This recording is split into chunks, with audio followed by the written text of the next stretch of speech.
Assalamualaikum warahmatullahi wabarakatuh. Sekarang saya mau menjelaskan video tentang cara membuat denah dan hal-hal apa saja yang dikira penting untuk standarisasi dalam sebuah denah. Video ini saya buat untuk mahasiswa yang memang sebelumnya juga belum kenal AutoCAD. Jadi nggak hanya untuk yang sudah mengenal AutoCAD, tapi juga buat yang baru mengenal AutoCAD. Jadi kita mulai dari situasi. Misalkan kalian memiliki tempat tinggal dengan situasi jalan seperti ini. Ini jalan kampung.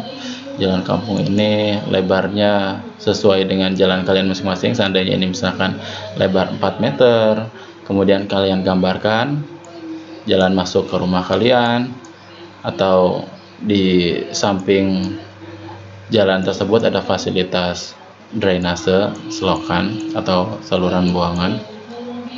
Nah, di sini kita memiliki rumah ukuran 12 meter kali 15 meter.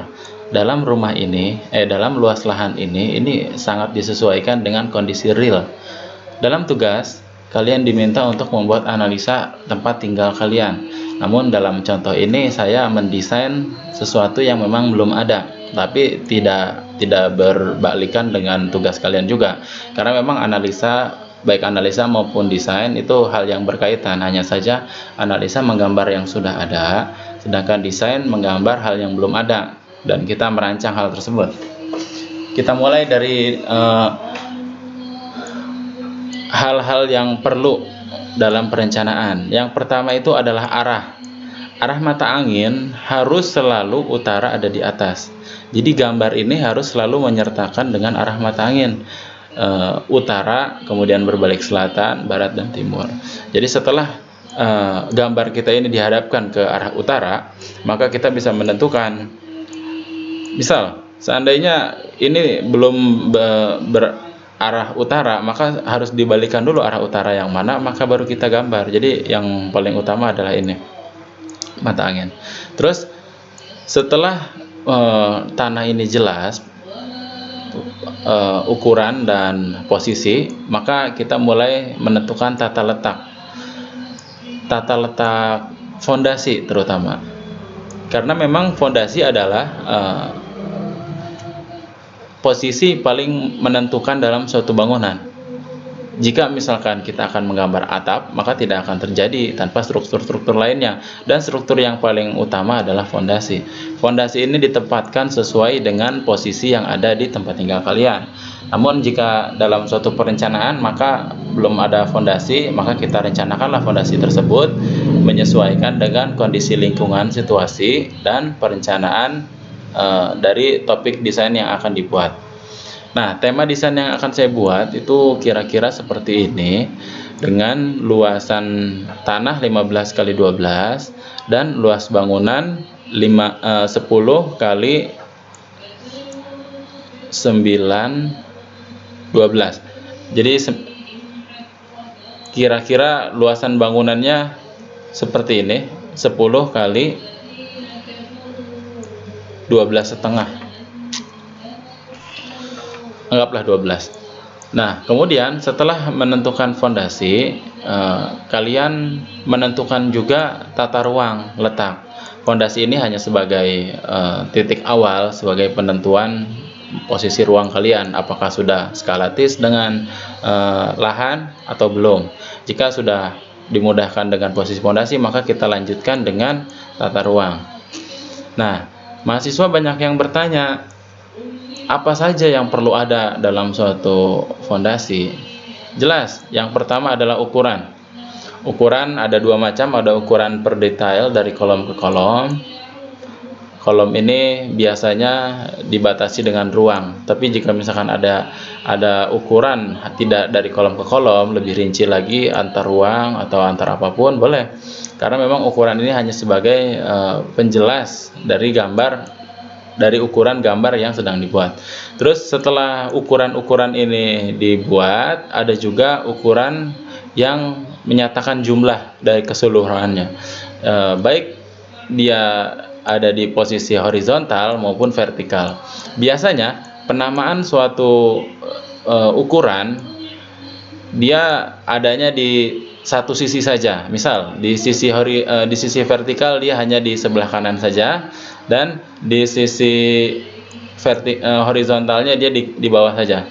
Maaf, saya tadi salah ucap. Untuk yang vertikal adanya di sebelah kanan aja, di bawahnya horizontal hanya di bawah saja. Kemudian itu dari ukuran.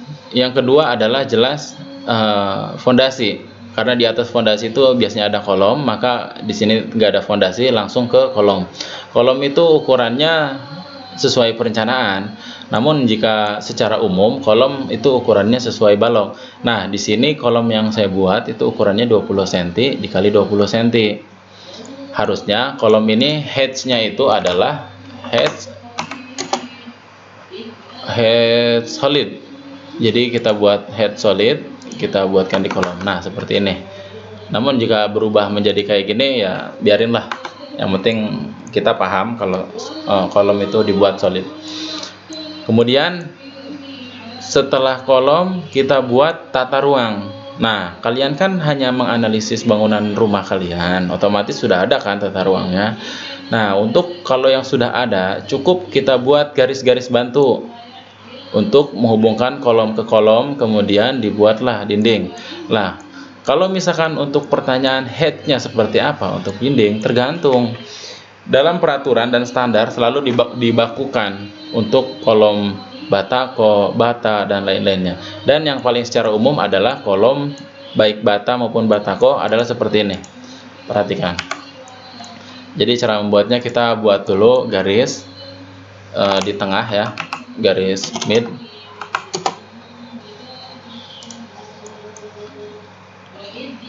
Dari garis mid ini kita buat offset selebar dinding.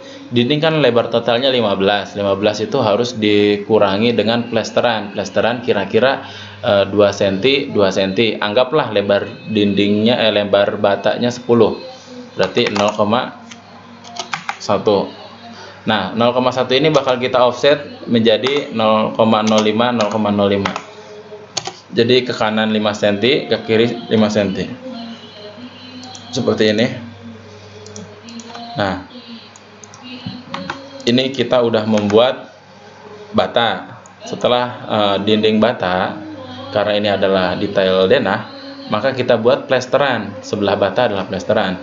Kita offset kembali dengan ukuran 2 cm, 0,02. Kemudian kita buat kanan kiri, kanan dan kiri. Nah, seperti ini kira-kira. Kemudian untuk hedge bata seperti apa? Hedge bata bisa kita sesuaikan. Kita cari misal ANSI 32. Nggak bisa. Jadi cukup disesuaikan aja.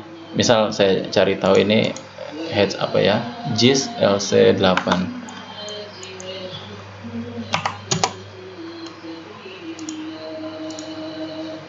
Oh, nggak bisa. Berarti kalau misalkan dia nggak bisa kayak gini, harus kita zoom out baru bisa. Nah, gitu.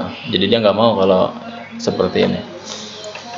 Nah, yang benar itu seperti ini untuk baku suatu perencanaan. Jadi ini untuk plester, ini dinding, dan memang notasinya seperti ini. Ini pun jika dindingnya seluruhnya tertutup. Jika misalkan ada jendela, maka dibuatlah seperti ini. Misal kacanya ada di tengah ya, maka di antara dinding itu ada notasi jendela seperti ini. Jadi ini menandakan dindingnya tidak seluruhnya dinding, tapi ada jendelanya. Itu untuk dinding lah. Terus kenapa saya tidak ada plesterannya? Ini kebetulan saya hanya biar cepat aja, tidak sesuai standar, hanya ngejar cepatnya aja. Nah, kalian jangan ikuti cepatnya aja, tapi harus sesuai standar, gitu kira-kira. Terus apalagi yang harus ada di sebuah denah? Jelas aksesoris dari rumah tersebut. Misal pintu kusen jendela, kusen pintu. Nah, terus kusen pintu, kusen jendela ini saya ukurannya nggak ngerti berapa. Bisa kalian lihat di gambar-gambar pada umumnya, bisa juga dari suatu peraturan SNI, bisa juga ngukur langsung di rumah kalian. Karena memang ini gambar ini adalah ukuran skalatis real.